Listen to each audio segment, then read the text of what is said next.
Last time we saw about open sets and the basic properties of open sets.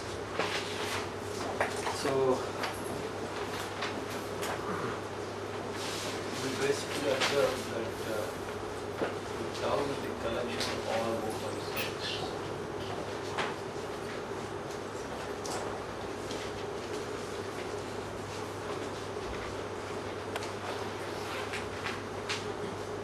In space.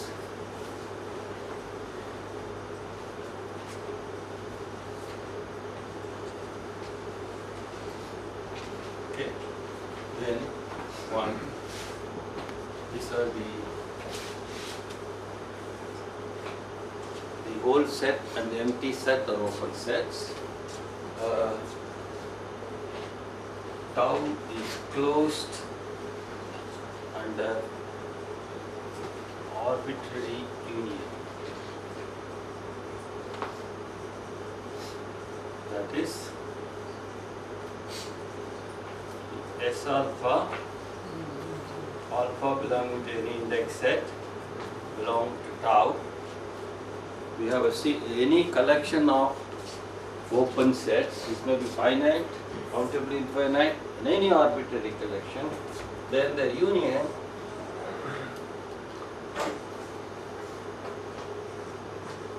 is also a open set. And the third important property was that S1, S2, Sn is any finite collection of open sets, then intersection J equal to 1 to Sj. We couldn't say that arbitrary intersections could be, may be or may not be open sets. Arbitrary intersections of open sets may be open sets, may not be open sets. Sometimes there will be, sometimes.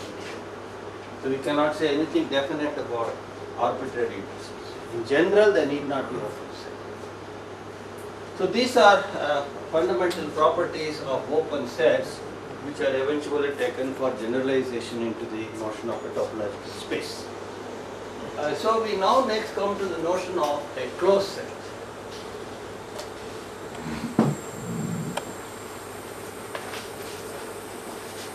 So we take S in a metric space, we say is a closed set if S complement is an open set.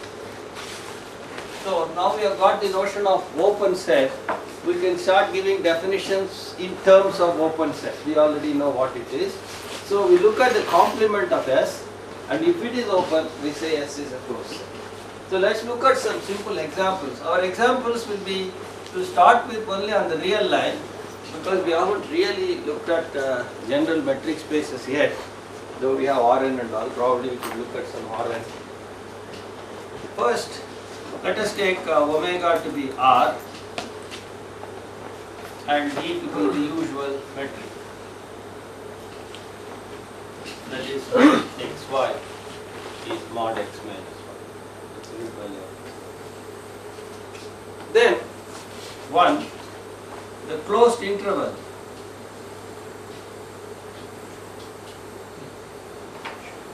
which you call as a closed interval. The set of all points between 0 and 1, including 0 and 1, is a closed set because, let's call it S1, its complement, what is its complement?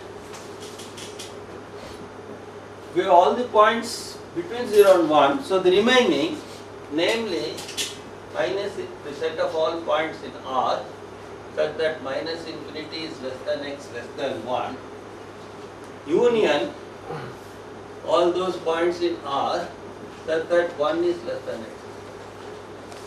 Okay, the points between 0 and 1. 0. Here 0, yes. Now, each one is an open set. Union of open set is open set. So this is an open set being the union of two open sets. These two are open sets because they are open intervals. Minus infinity to 0 is an open interval, 0 to 1 to infinity is an open interval. So they are open sets. The union of any number of open sets is an open set, and therefore this is an open set. So this is one simple model for response closed sets. Okay, S2, if we take this,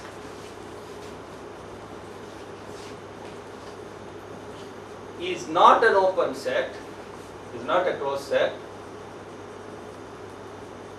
because S2 complement, which is the set of all x in R such that minus infinity less than x less than 0, union the set of all x in R such that 1 less than x is not an open set, since 1 belongs to S2 complement is not an interior point.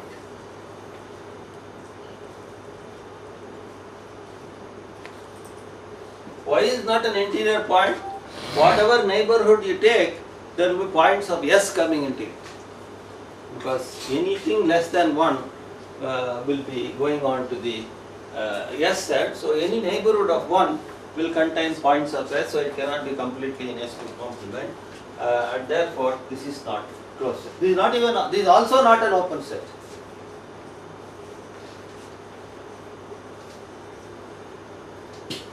This S2 is also not an open set. Why?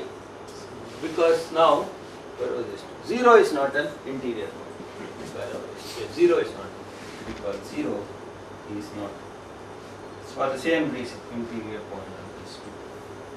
So S2 is neither closed nor open. Okay. Therefore, there are sets which are neither closed nor open. There are many. Okay. Suppose S3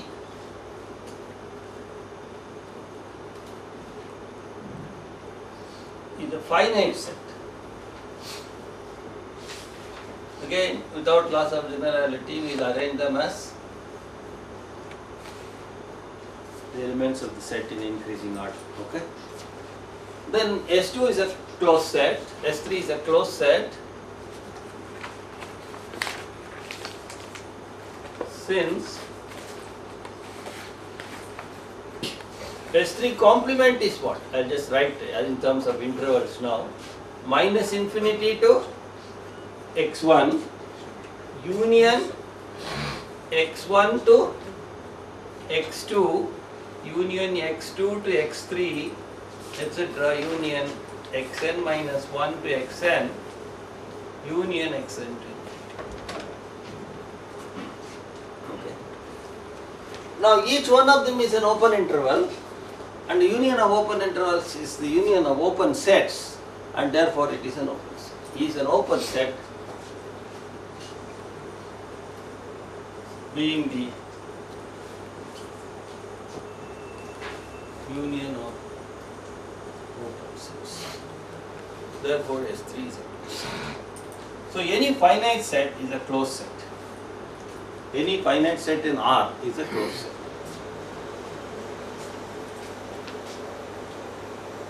We would be very much worried about this finite in many aspects of mathematics. When you want vector spaces, we are more comfortable with finite dimensions. And we look at it, and that finiteness is what, in some sense, possesses the notion of compactness in the topological sense. This finiteness is because we are comfortable handling finite values. What about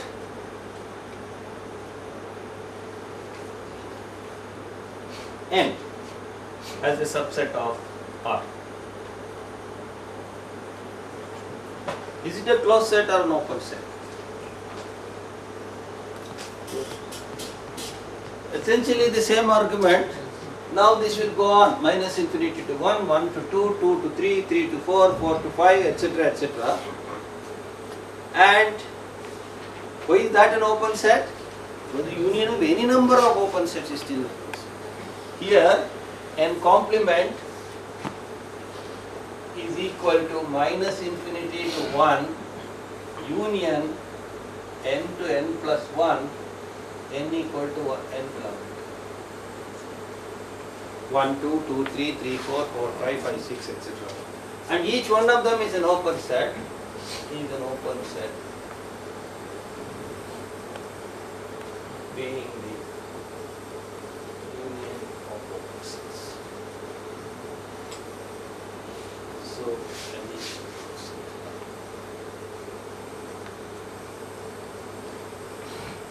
okay. This much, some examples are enough. So, what this says is the sets are nicely, the elements are nicely spread out, like keeping a positive distance from each other, strict positive distance from each other, then it will be a set. That is another thing that will see it as we go along, we become familiar with it.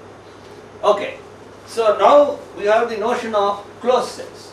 Now the closed sets being the complements of the open sets, the dual properties of this will now be valid. So let's list them.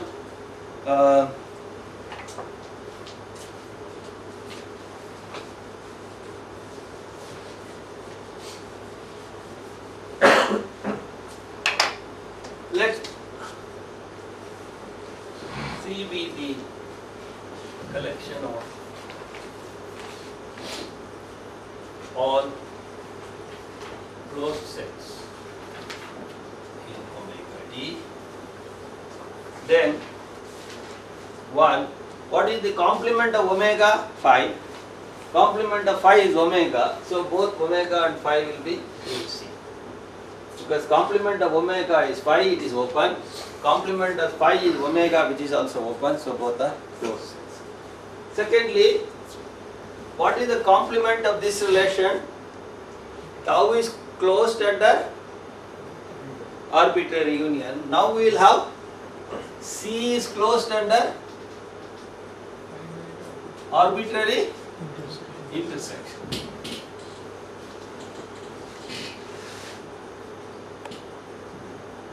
That is S alpha, alpha belongs to any index set, belongs to C, implies intersection of I, S alpha.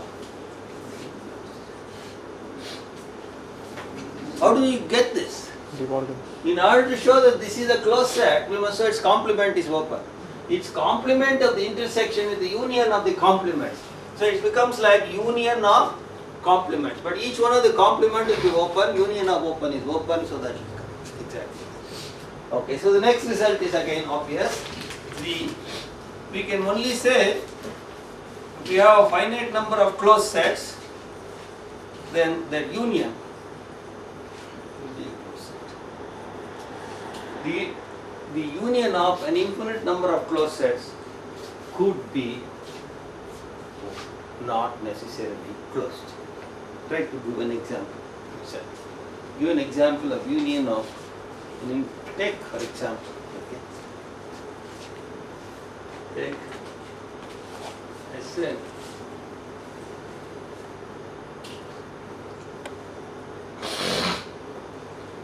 n equal to 1, n below. What is it? Each Sn closed, right? Because it's a closed interval. What is the union of n?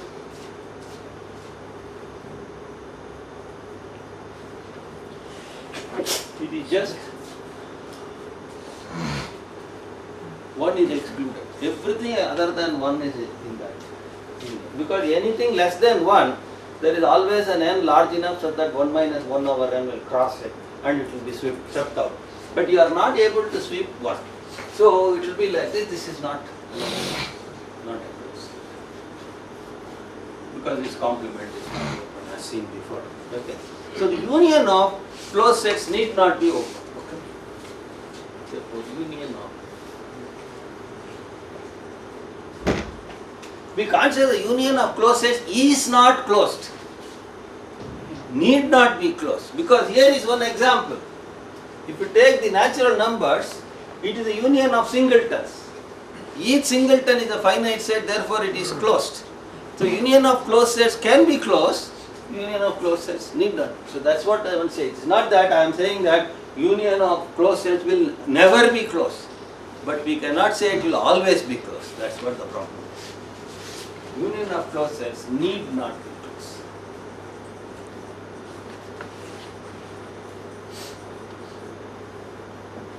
Just like we say that the intersection of open sets need not be an open set, arbitrary intersection of open sets need not be open set, we can't say that we are not able to say that the arbitrary union of closed sets is a closed set.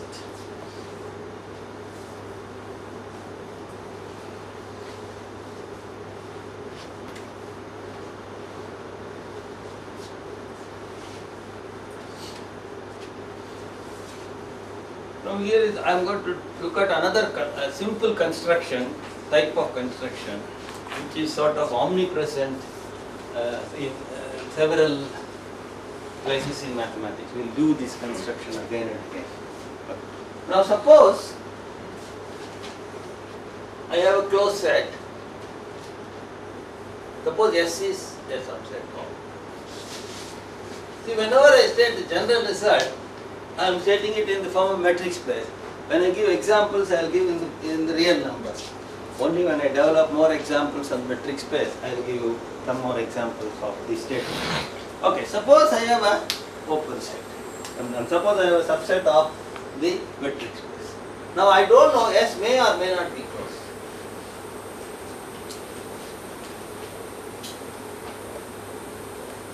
I don't know a priori. Now what I do is, I want to pack it in a closed box. So I want to find a closed set. Let's call it CS. C for closed, S for with respect to S. Such that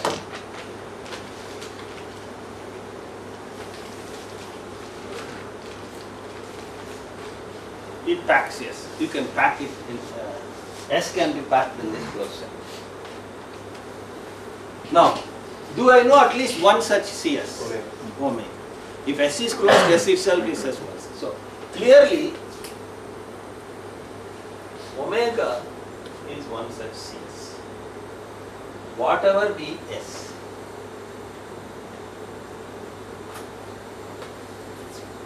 Whatever be S, omega is one box. It's a universal box which packs all the elements. Now, let CS be the collection of all closed sets that contain S.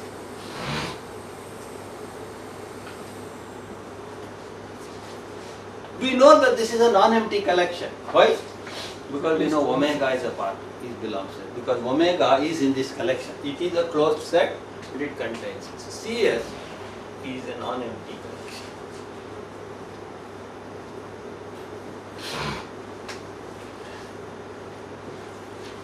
Okay. Now, look at the intersection of all these CS's in the collection. So you take every possible closed set that contains S and take the intersection of all these fellows. The intersection of all possible closed sets that contain S.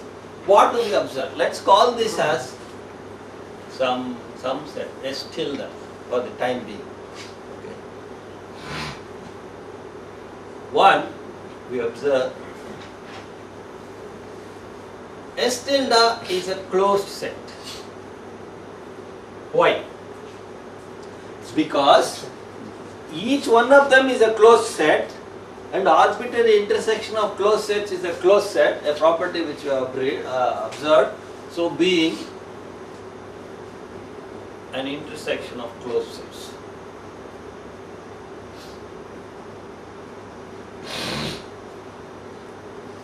Two.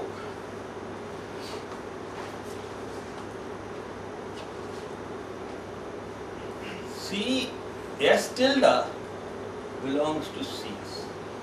That is, S tilde contains S. Why?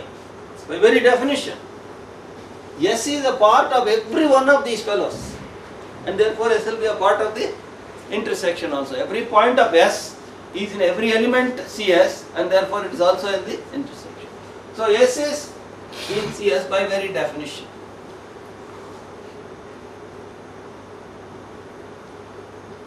So S hat is a closed set that contains S, and S hat is contained in CS for every CS in CS. What is this? This again by very definition. It's the intersection of all those fellows, so it is contained in everything, again by very definition.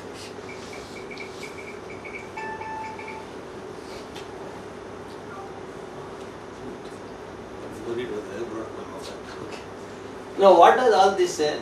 It is a closed set containing S, and it is the smallest closed set containing S. So S till S hat is the smallest closed set.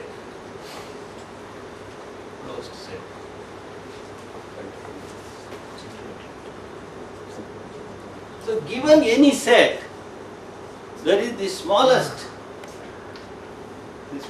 closed set containing S. This is called the closure of S. S hat is called the closure of S.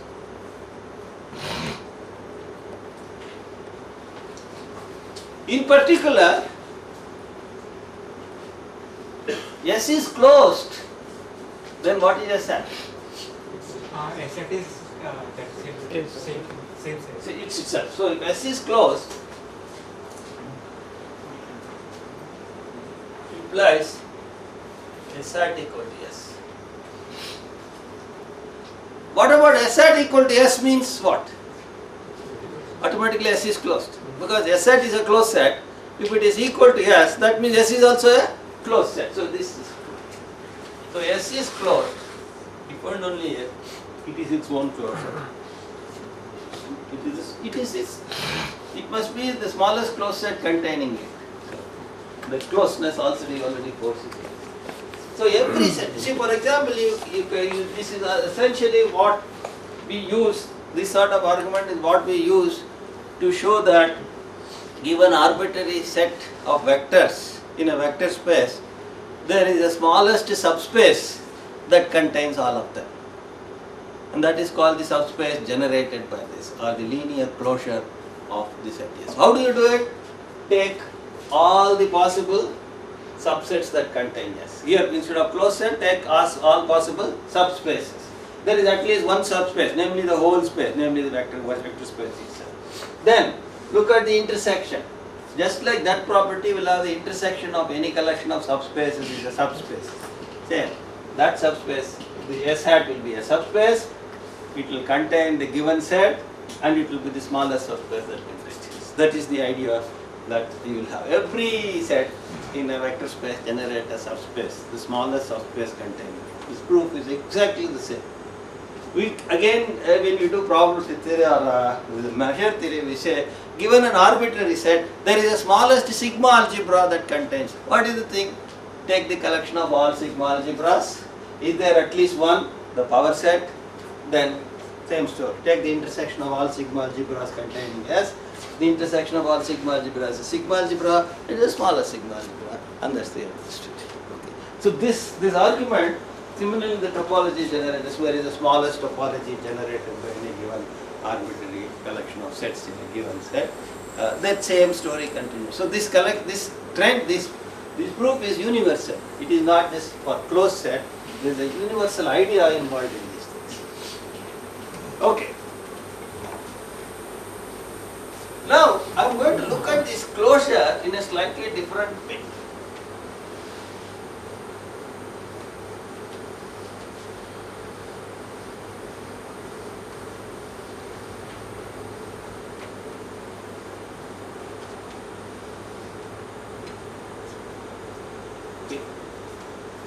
So what is closure?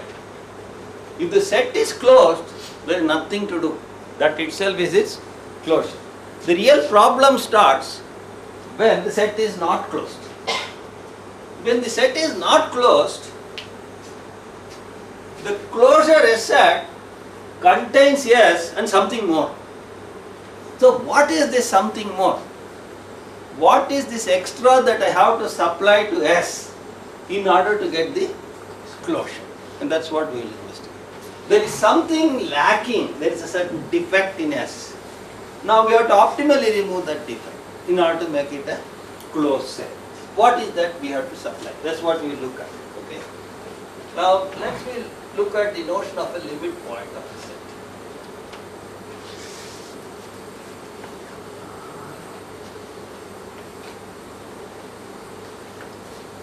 Okay. Suppose again S is a subset of the matrix.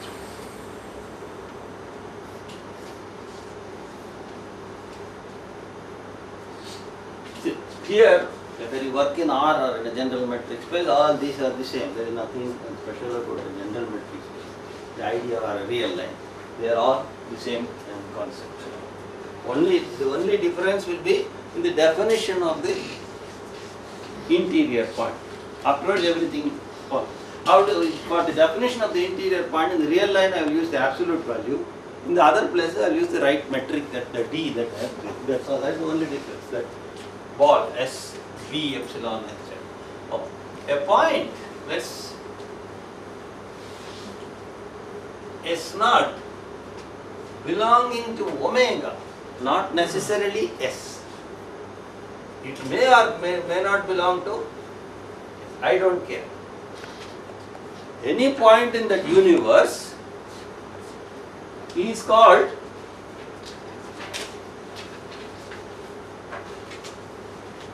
a limit point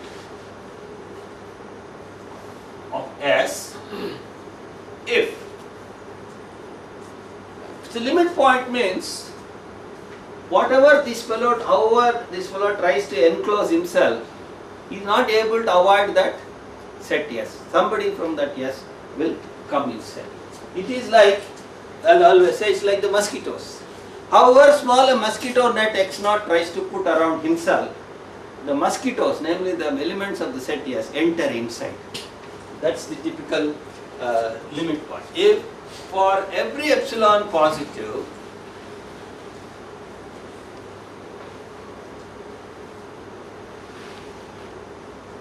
V epsilon S naught. So you take the point S naught and then take that ball. This is the mosquito net inside which he tries to put himself.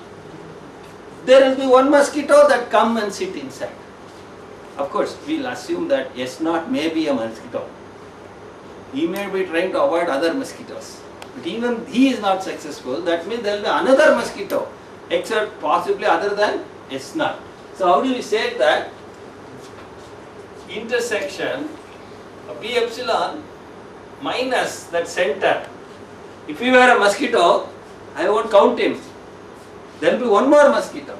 This intersection S will be none. There will be at most, there will be at least one more mosquito other than the center that will be hanging around. Okay, that's what is meant by that S naught is a limit point of the set S. So what I mean to say is a mosquito can be a limit point of mosquitoes. A non-mosquito can also be a human being can also be a limit point of mosquitoes. That's what it means. So S naught may not necessarily be a mosquito, but it could be a mosquito also. Okay, let me first give some, again my example will be on the real lab.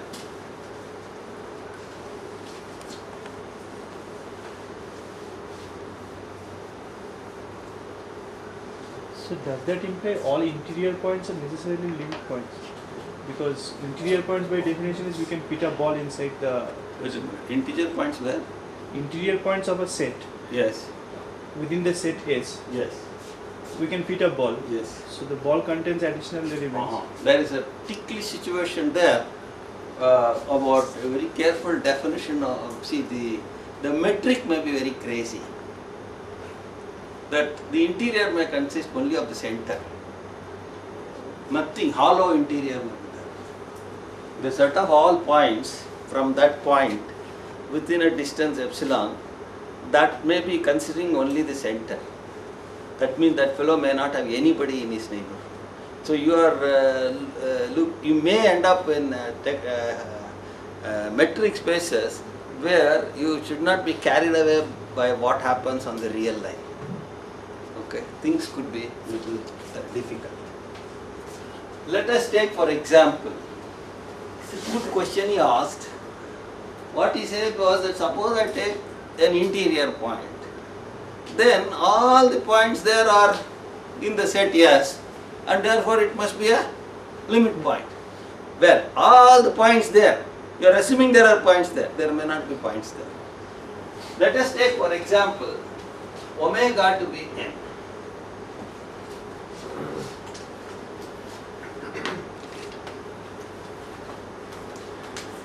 Okay, let's take omega to be and the distance between any two points is again still the absolute value of the difference. The distance between any two points is again the same. That still satisfies all my properties. Okay? So, this is a metric space. The integers together with this metric forms a metric space.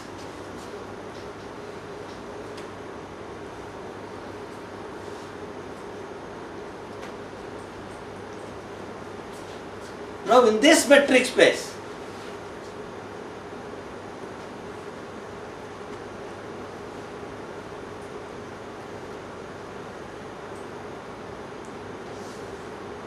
what is this? Huh? Only one. It is just one. Now you see what's happening. That's the idea. There could be such crazy things like that could happen. So what can you say about 1, the set 1?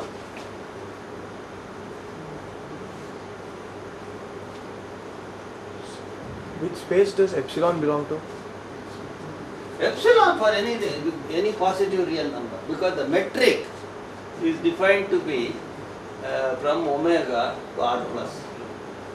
So the metric should be less than epsilon. So there it's always r plus. So what can you say about this set? Is it an open set? Is it a closed set? We already seen in any general metric space, these finite sets are closed sets. So 1 is a closed set. What about 1? Is it an open set or what? Closed. Huh? It is certainly closed because in any metric space, finite sets are closed sets. And is it an open set? To see whether it's an open set, we want to see whether I can put a ball around it which lies in that set. I already have a ball around that point which lies in that set. Is it not exactly equal to that set? So B of 1 belongs to, let's call this as S. And therefore 1 is an interior point of S. And therefore every point is an interior point, therefore S is open. So therefore 1 is an interior point.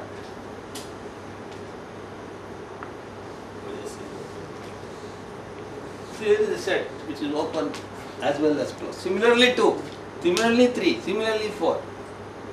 See, what we know in general metric spaces is that omega is both closed and open, phi is both closed and open.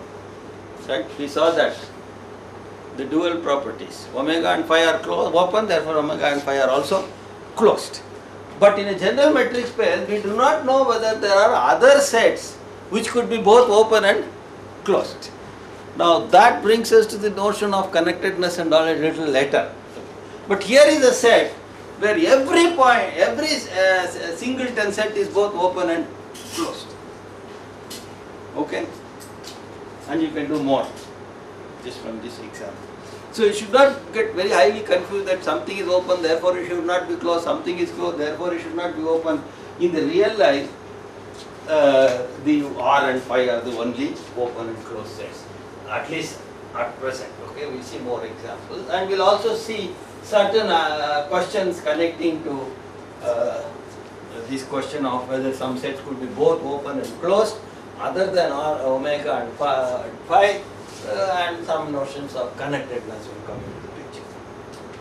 So, but isn't one closed only in R? Because complement of 1 in N is again set So, of. but he said that in any metric space, the singleton set is closed. We'll see. We have already seen it. So I gave the example only in R, right? In any metric space, a singleton set is closed. Okay, anyway, we will see it again as the trend I started with. From this direction, we will see. Okay, so what's a limit point? All we say is every neighborhood of that must contain at least one point. So there should be certain richness about that set. Okay, it's not what is known as too far away distributed. Right. In fact, that set and that example I gave you, I'll keep coming back to it again and again as we go along.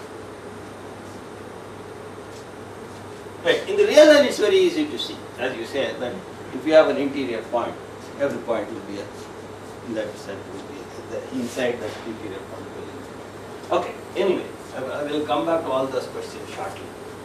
But I will make some more statements and then come to examples and some discussions on things like that. Okay. Now, as we have observed, there are the following possibilities. Okay. The following can happen.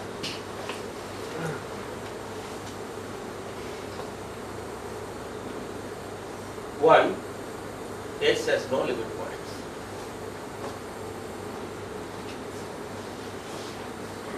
For example, if you look at N in R, it has no limit points. You think of N as a subset of the metric space R, real life, it has no limit points because every point can be isolated or put a small, suppose you have any N, and I can put N minus 1 by 3 to N plus 1 by 3, a ball which has no points of that set other than N itself. So only the center will be there. So therefore, it's not a limit point. So, and other points, if you take a non-integer point, certainly you can put an interval about it which does not have any integer inside it. So that cannot also be a limit point. So therefore, no integer can be a limit point, no non-integer can be a limit point, so nothing can be a limit point. So N has no limit points in R, like N in R. S may have a limit point x naught which is in S naught. May have a limit point in the set 3, S may have a limit point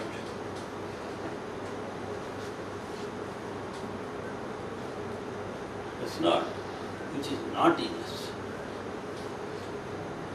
So there are various cases. It may not have any limit points at all, and it may have limit points of two types, one which is in S, one which is not in S. It may have limit point which is not in S. For example, I should give an example. Here, for example, every point of 0, 1 is a limit point. So it has lots of points in S.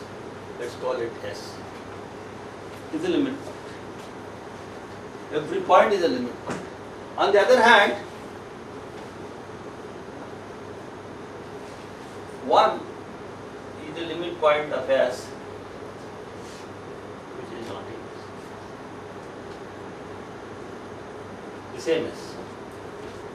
So we could have limit points which are in S, we could have limit points which are not in S, we may not have limit points at all. All possibilities. Therefore, we collect all these limit points. So let ds denote the collection of all limit points.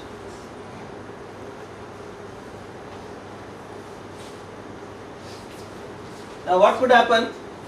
ds could be empty. It may not have any limit points. Or if all the limit points are in S, ds may be part of S. ds may have something other than S. So this is well.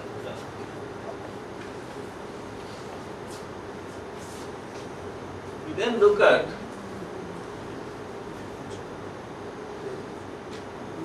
S bar, which is S union S.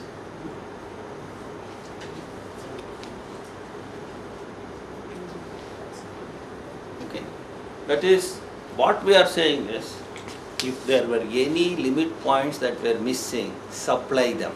So missing limit points is again some sort of defect. If you have a defect, remove it. Remove it efficiently. Supply only those limit points which are missing.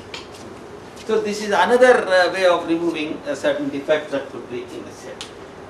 Now it turns out, we will see. We could think of this as simple exercises. One, S bar is a closed set.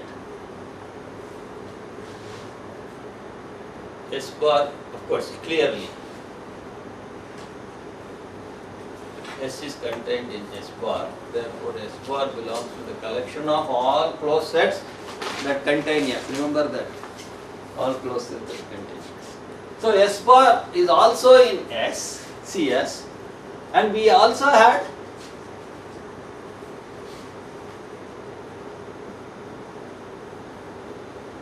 that is the smallest closed set that contains S, and therefore S bar must be contained in S closure.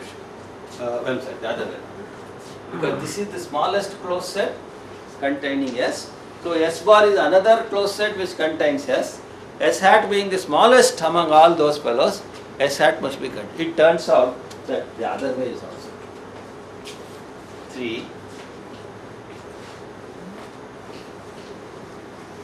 Therefore, this is another way of coming down. So in other words, what was it that we wanted to supply? I said that if S was not closed, to get the closure, something we must supply. What is it that we have to supply? We have to supply precisely those limit points which are missing from S to get the closure. Okay, this is the concrete way of looking at the closure. Okay, it turns out, you can think of this as the exercise proofs or time permits. In the end, I will come to this. So now, from now on, therefore, S bar is the smallest closed set containing S, which will be from now on as before, or closure of S. So from now on we write S bar for closure of S.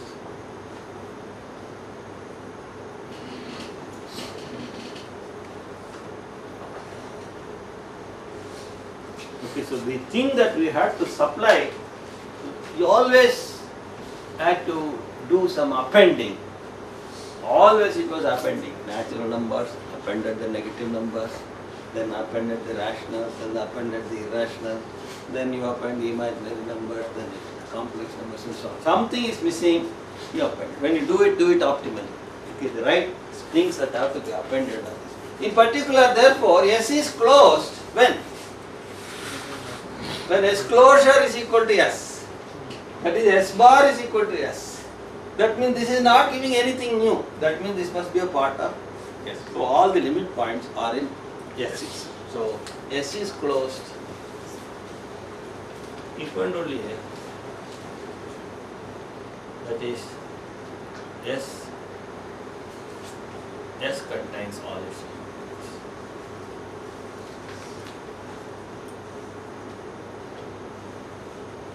If any, the S may be empty, in which case it is not. If any, there are any limit points of our S, there must be in S, they cannot be outside. See, we want this closure business because these limiting processes are ones that are important from the approximation point of view. You go on approximating and then eventually the limit is somewhere else. And you are in trouble as to say that eventually I will get the solution. Okay, so you must make sure that the limit is also inside so that you are working within a closed universe from the point of view of approximation.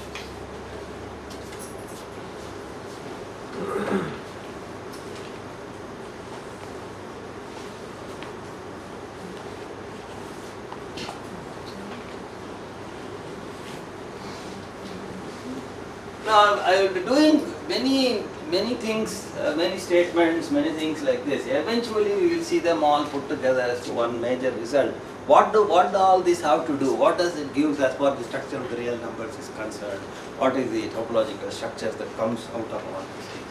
Most of the time what I will see will be some really simple things. Then we'll generalize it and then we'll get the so-called results. Alright, so next thing that I am going to look at is the following. We will be looking at very often back and forth with closed bounded intervals, closed finite closed intervals. They're either open or closed, sometimes closed, sometimes open intervals. And it is this that are going to eventually suggest many of the generalizations that you are looking for. So now what I am going to do is, first of all, look at closed intervals. Look at property of closed intervals.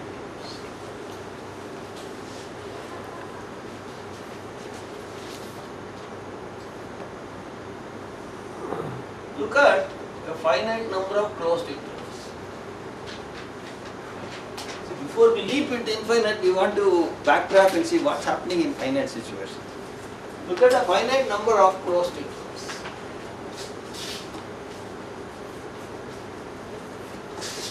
Let me call it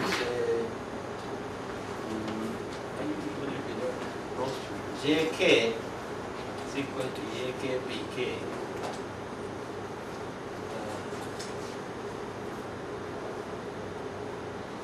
K equal to 1 to n, Ak, Bk, they are all finite.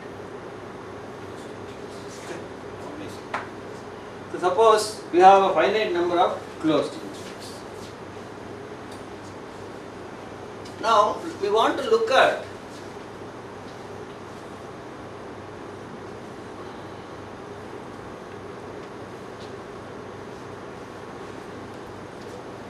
intersection k equal to 1 jk.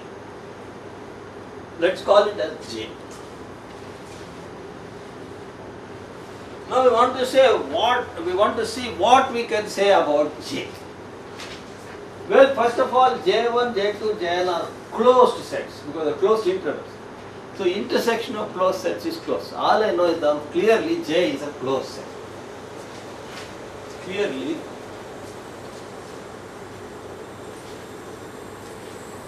J is a closed set because it is the intersection of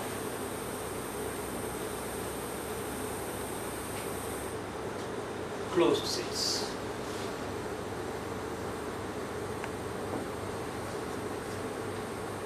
Will it also be a closed interval? Will it also be?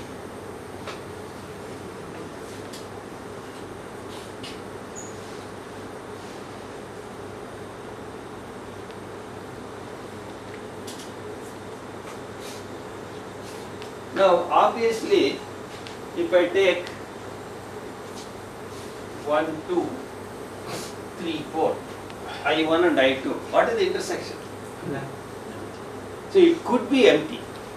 So obviously this question is The one of the possibilities is, let's look at this. One possibility is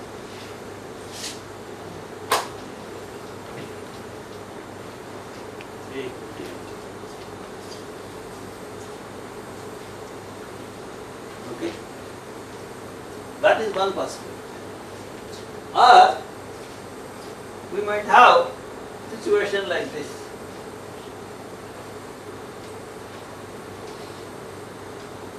What is the intersection? Just the singleton. So the intersection could be a singleton is another possibility. So the second possibility is J equal to a singleton.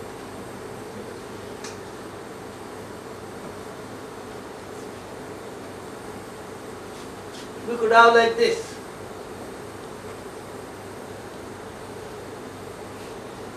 One, two, and say 3 by 2. What is the intersection? 3 by 2? 2. So that's a closed interval. So another possibility is that third possibility is J equal to a closed interval. These are simple, three simple things we can easily see by taking two intervals. And we want to claim these are the only possibilities. One of them must always. However you cook up J1, J2, Jn, these are the only two possibilities. So in other words, it is like this. Just look at two intervals. Place one inside the other. This is one possibility. Then go on pulling it to the right until it touches. Then is the second possibility. Pull it out, that is the first one. Then that's all this. This is the one simple experiment that you can do, suggests three possibilities, and we want to claim these are the only three possibilities. The intersections of a finite number of closed intervals has to be either empty. If it's not empty, it has to be a singleton or a closed interval. If you want to interpret a singleton as a closed interval AA, then it really says either it is empty or it is a closed interval in that sense. So we want to claim these are the only possibilities.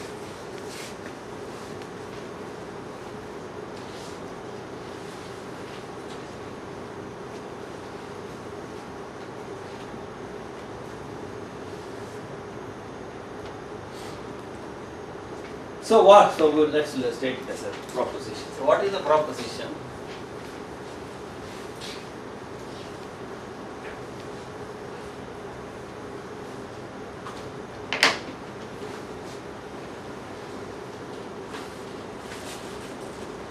I1, I2,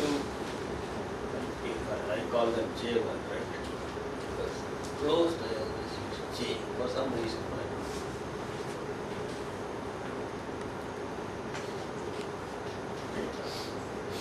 J1, J2, Jk, finite number of Jn, finite number of closed intervals in R implies J equal to intersection Jk, K equal to 1 to n is either empty or a singleton or closed.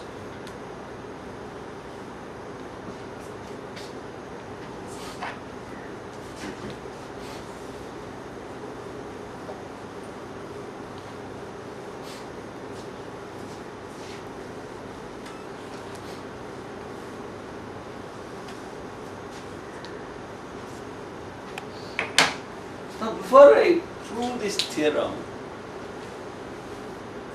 let's this proposition or whatever you want, let's look at the proof this, because it's important to see how we construct the proof.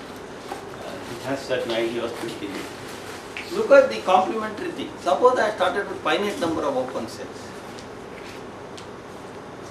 What would have happened?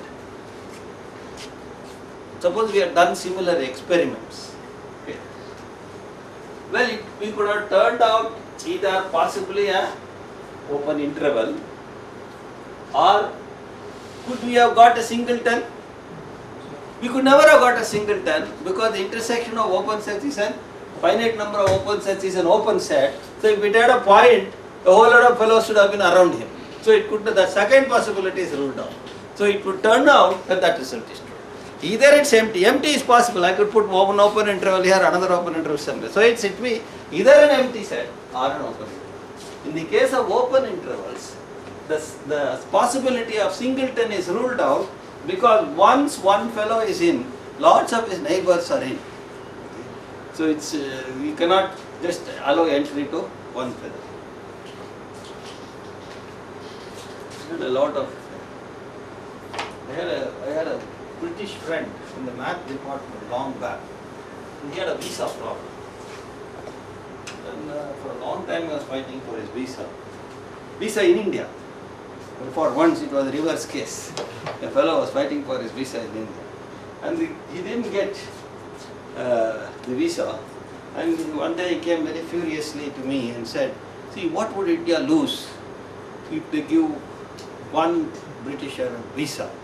I said the whole country. We have experienced it. so don't get agitated, go back. It's like that. You allow one fellow, the whole gang will come in. I gave you this theorem in the exam. You understand? This is like allowing Indians in Britain. You could allow a singleton, whereas this is like allowing British. So this is like that. Okay, so similar proposition.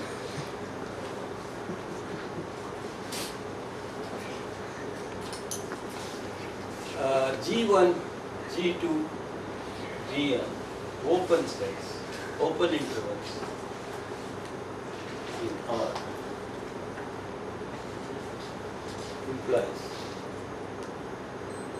G equal to intersection Jk, J equal to 1 to n, Gj is either 1 empty or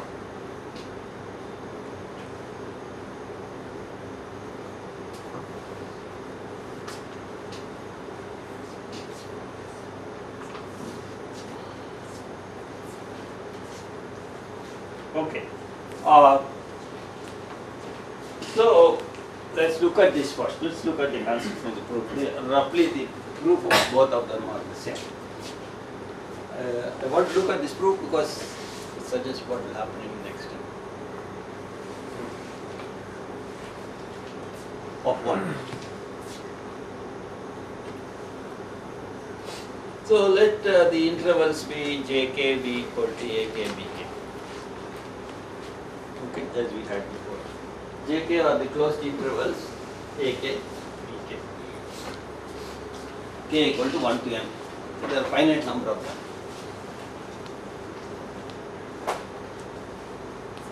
Now if at all something is in the intersection,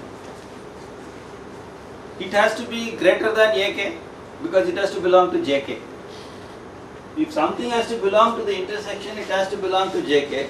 So it has to be greater than or equal to Ak. Similarly, it has to be greater than A1. It has to be greater than or equal to A2. It has to be greater than or equal to A3. So it has to be greater than or equal to all these fellows. Okay. So best thing is to look at the largest of them. So let Ai be the maximum of A1, A2, A2. Am. One of them has to be the maximum. So we have to look only to its right. There is no point in wasting our time looking to the left of Ai to locate intersection. Similarly, you have to look at the minimum of all the Pi. So let Bj, that may come at another index. It need not be that if Ai is the maximum of all these fellows, Bi will be the minimum of all those fellows. So Bj be the minimum of B1, B2. So we have to look for the intersection points in as AI less than or equal to X less than or equal to Bj. This is all the possibility. You have to look at this. Clearly you already see that if Bj is less than AI, empty. You cannot have anything like that. So there are possibilities are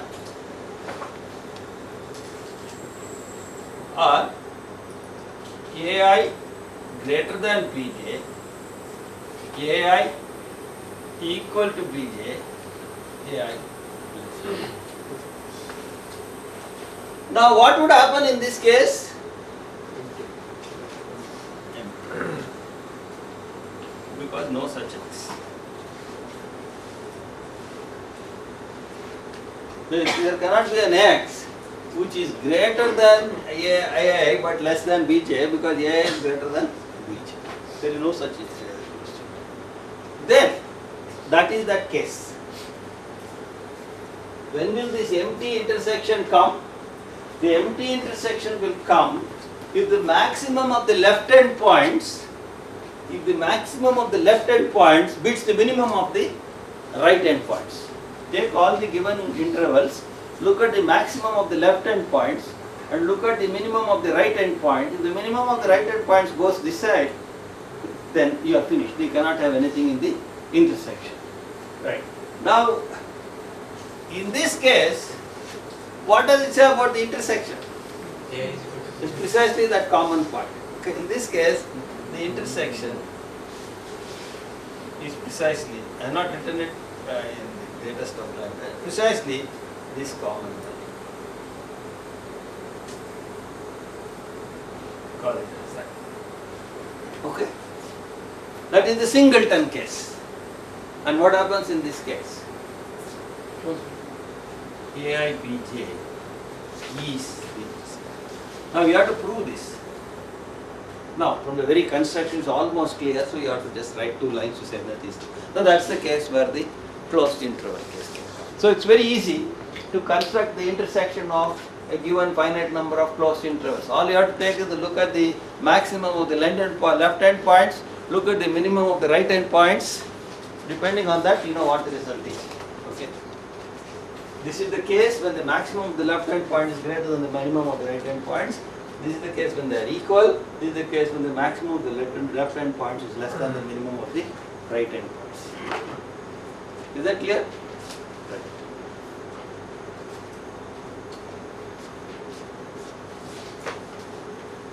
Now, in the open interval case, this will also lead to an empty situation. That's it. I will not prove the open interval case. Try to prove the open interval case exactly analogous.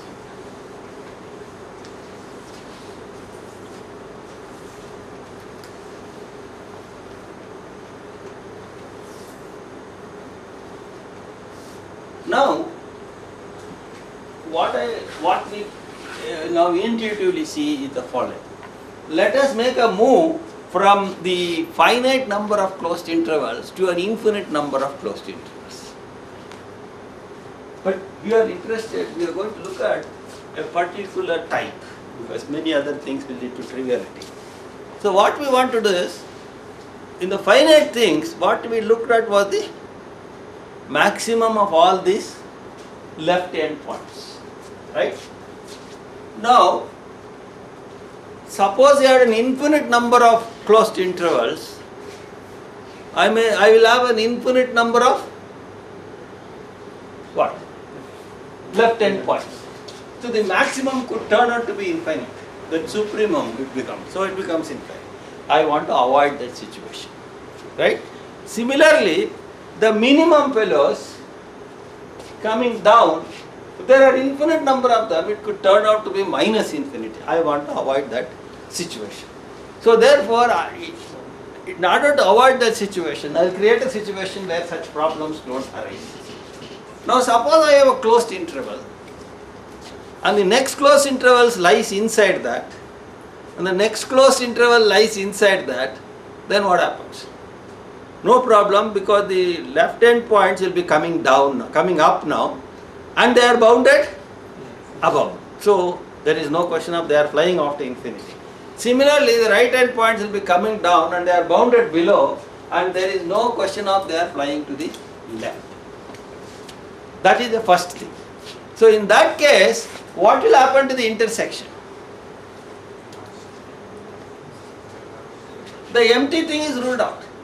This B's crossing the A's is ruled out because they are all like this, inside, inside, inside. All the B's to lie to the right of all the A's. Any Bj will lie to the right of any Ai. So therefore, the Bj going to the left of Ai is ruled out, Ai going to the right of this. So therefore, the empty case is ruled out.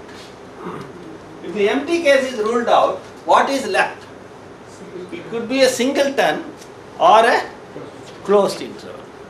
But now suppose these fellows are placed one inside the other or such that the length is going down to 0. In other words, the length of the intervals is crashing to 0, then what happens? You are left with only the singleton. And that's the thing. That's a very important intersection property of, it's called the Cantor's intersection property. It is a consequence of the completeness axiom.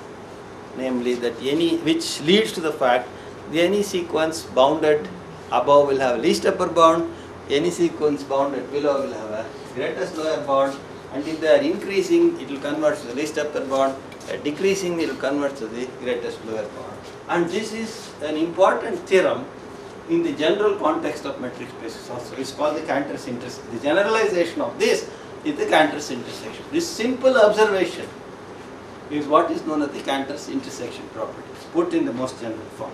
The simplest way, first we look at is, you have a set of closed intervals, the left hand points are all moving up, the left hand points are all moving down, and one is inside the other, then the length is going down to 0, then the intersection must be empty. So this is what I am going to write as Cantor's intersection.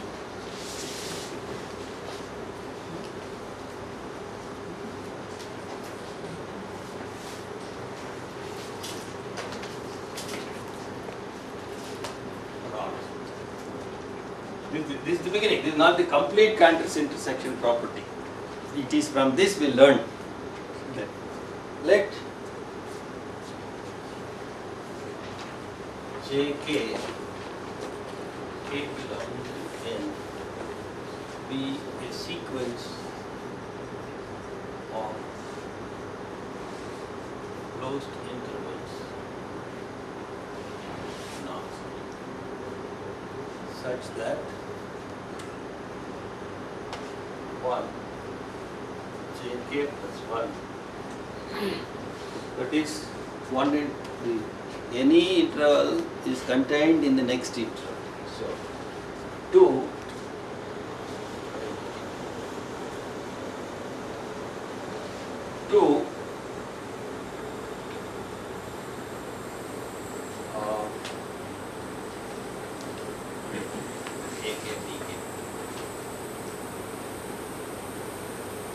limit tending to infinity Bn minus An equals 0. That is the length of the interval. This going down to 0. Then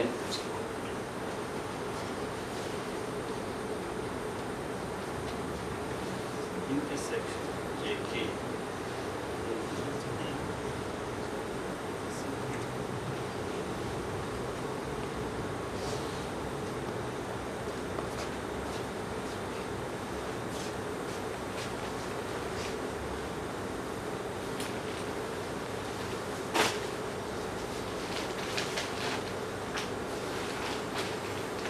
I'll just indicate the proof already discussed, so I just like AKs are not decreasing, BKs are non-increasing, and each BK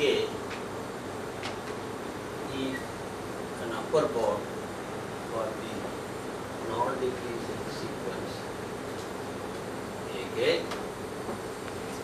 AN. An converges to its least upper bound psi. This is exactly what the completeness axiom is. Every set bounded above has a least upper bound, and once we have that, we can force that, see that this converges to the least upper bound, and indeed. Right. This is enough.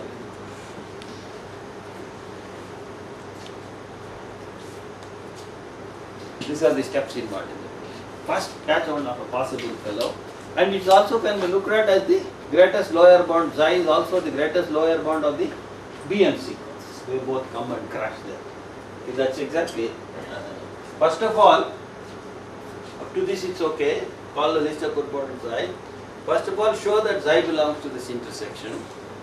So that is, how do you show that? Show Xi belongs to this intersection. That's fairly easy. Next, show that if eta belongs to this intersection, then eta must be equal to zero. Only Ferro can be in that, is it? And to show this, see, there is sometimes we do crazy things to prove that two things are equal. One of the ways to show that two things are equal is that the difference can be made as small as possible, the absolute value. That is the one way of saying it, okay? This is done because all the limiting processes, that is, for every epsilon positive, mod eta minus z is less than epsilon. Therefore, eta minus z, it is positive, it can never be strictly positive, and therefore it has to be 0. These are the simple ideas involved in this proof. Try to write the details.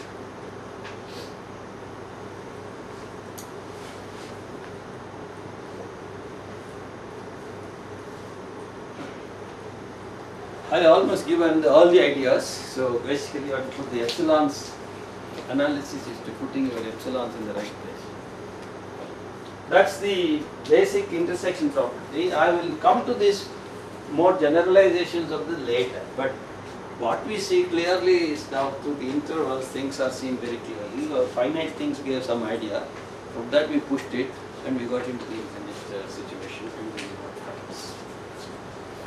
Okay.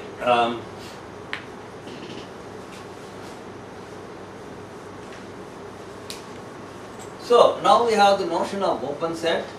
We have the notion of closed sets looked at two different ways. The closure looked at two different ways. One was to look at it as the intersection of all closed sets which contain the given set, or the other way is by supplementing all the missing limit points, you get the closed set. Next, I am going to look at another type of set. I told you I am going to introduce a number of types of set. We already have open sets, closed sets. Okay. Two sets we have got, important collection of sets. The next thing that I am going to look at is what is known as a dense set. A dense set, well, it's actually, strictly speaking, should be everywhere dense set. What it means is again the same story. Wherever you go, you cannot avoid them. Okay, that's what it really means. What do we mean by that? So let S be a subset of a metric space. But let us look at it in different ways. One, we say S is dense. This is everywhere dense set. This is a dense set if, or everywhere can be written also as dense in omega. Okay. If we say dense in some part of X, that means only in that part. S is dense in omega if it is like this. Take any point in omega and then take any enclosure of it.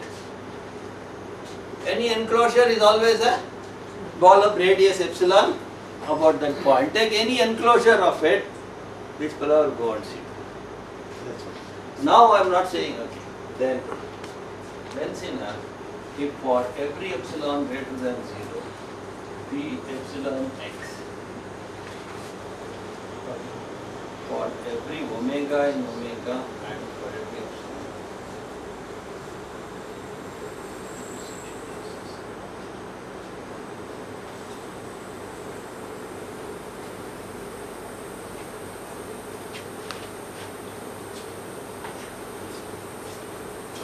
What this says is, another way of saying this is, every element of omega, every element omega of omega. What does this mean? There is a fellow sitting in here, such that this is less than, this sitting there must be less than. That means you can approximate omega by S elements within an error of epsilon. Every element omega of omega can be approximated by an S element within by S elements within many actors.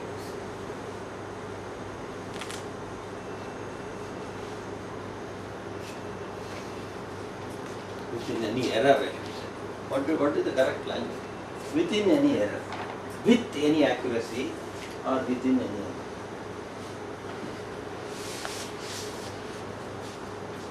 Okay, that's what a dense set means.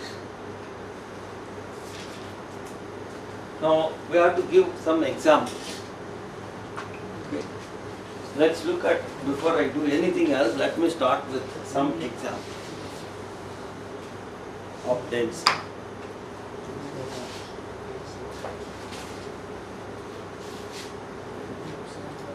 Let us take again our omega to be 1, the usual dxy to be mod x. That's the first example. Do we know any dense set? The rational numbers. Every real number can be approximated as closely as we want by a rational number. So the rational numbers, Q is a dense set.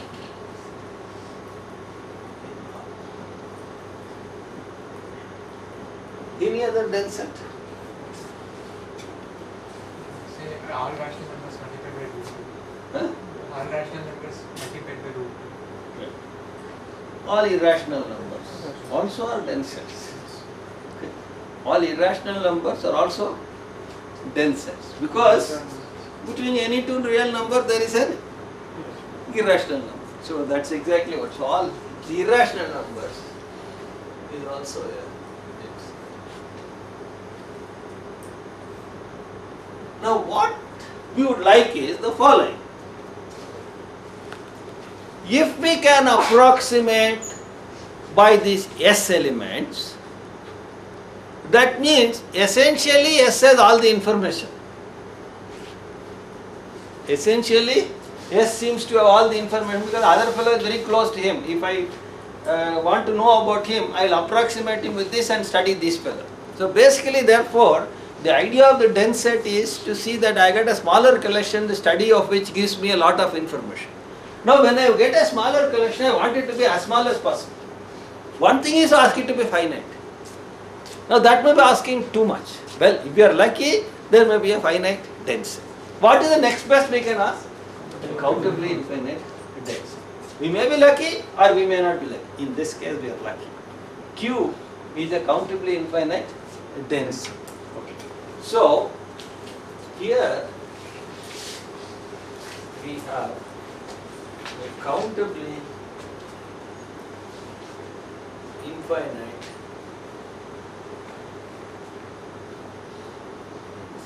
set. Okay, namely Q.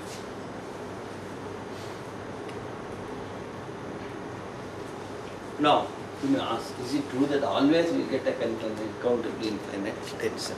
It turns out that there are sets, there are metric spaces in which we cannot get countably infinite dense sets. Any dense set must be uncountably infinite. There are fellows like that. Then we are in trouble. then we are in trouble. So, well, I will give you some examples. Some of them look concocted, but then they are the real ones. They more or less tell a lot of things about the type of Hilbert spaces that one can study and so on and so forth. Anyway, so here is, in case, if a metric space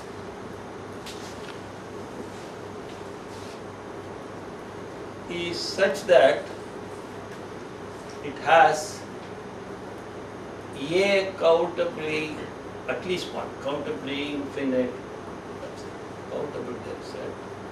Countable means what?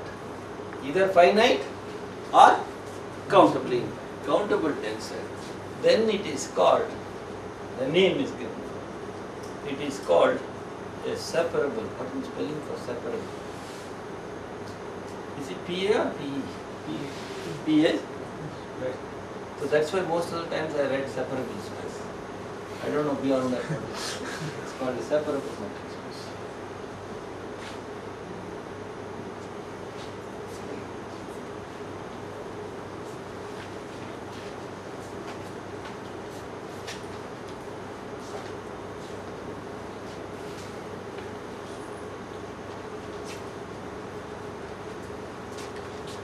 Okay, many good spaces that we know are separable metric spaces. Luckily, the many good spaces that we use in application, function spaces, etc., are all nice separable spaces. But there are also non-separable spaces. Let's look at some. But there are non-separable spaces.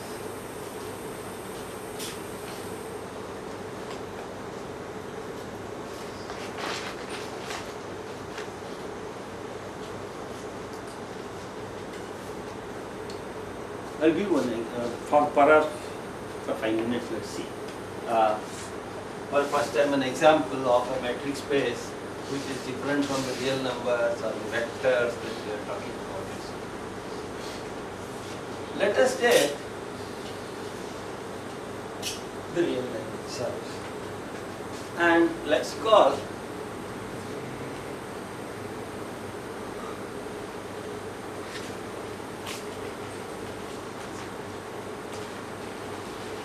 what is BR?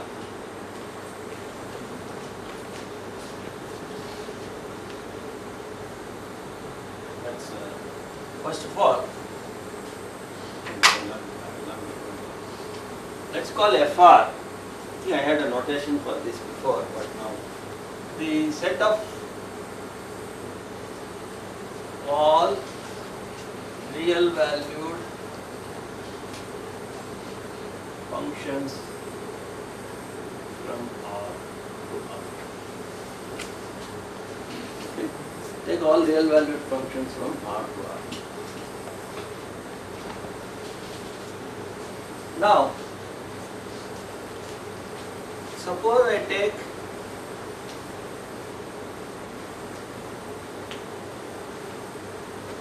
it must tell what f does to each real number. What f does to each real number. Now, take any t in R. Define a function associated with it.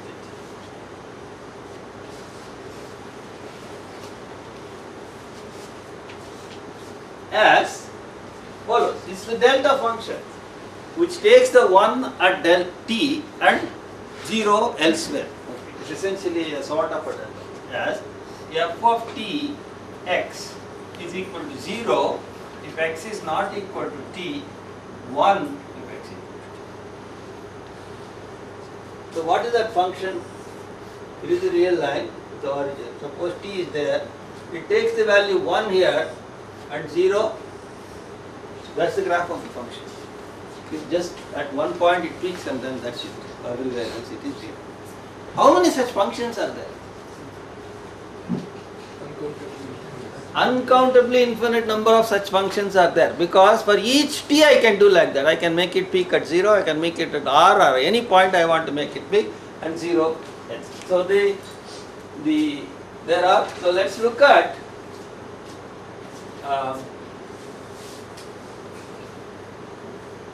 what shall I call it? Xt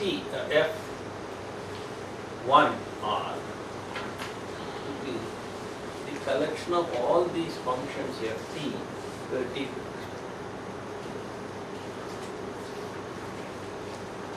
F1 R is an uncountable set.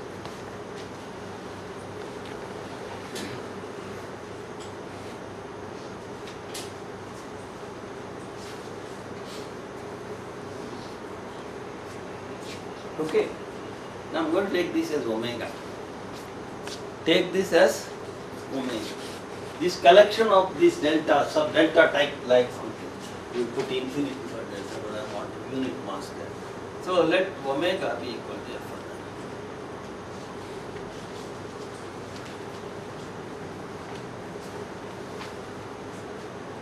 Now I want to define the distance. Now distance between what? Distance between two elements in omega. But each element is a function. So I must define the distance between two functions now. So the metric D is defined as D of Ft Fs. The distance between two functions is defined as 1 if t is not equal to s, 0 if t. This is a distance. We can see that it satisfies it greater than or equal to 0, it is symmetric, it has a triangle inequality, all that can be easily verified. This is a simple metric. We have done it in much simpler way, but I am going to come to these functions later, so I thought I would give it. I didn't need all these function business. I could have simply looked at an uncountable set, but I am going to use this particular collection later, so I thought I would bring it here itself. Now, what does this say? Why did I construct all these examples? Now let me give you the motivation for constructing all. I want to construct a non-separable metric space. Now suppose the points of the metric space are scattered, the distance between any two of them being 1. Okay? They are scattered in space, so that the distance between any two of them being 1. Okay? Then you take any subset. Then the fellow who is outside that cannot be approximated by this, by let's say this by error less than 1 by 3, because the distance of any other fellow is minimum 1. So if you want to do this approximation within any error, you have to take all the fellows. That means the only dense set is the whole set, and that's uncountable. That's the idea.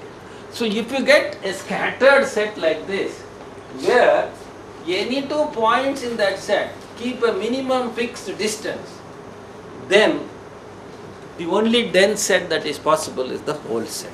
And with the whole set I have constructed in such a way that it is uncountable. It has to be uncountable. Okay? So DFT ds, DFT fs is equal to 1 for every t not equal to s. Therefore, for epsilon equal to 1 by 3, v 1 by 3 ft will be equal to, yes. Therefore, any dense set must contain all of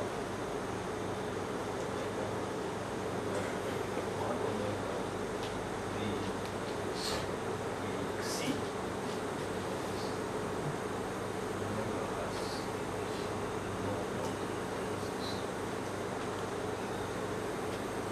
And therefore this is not a separate space.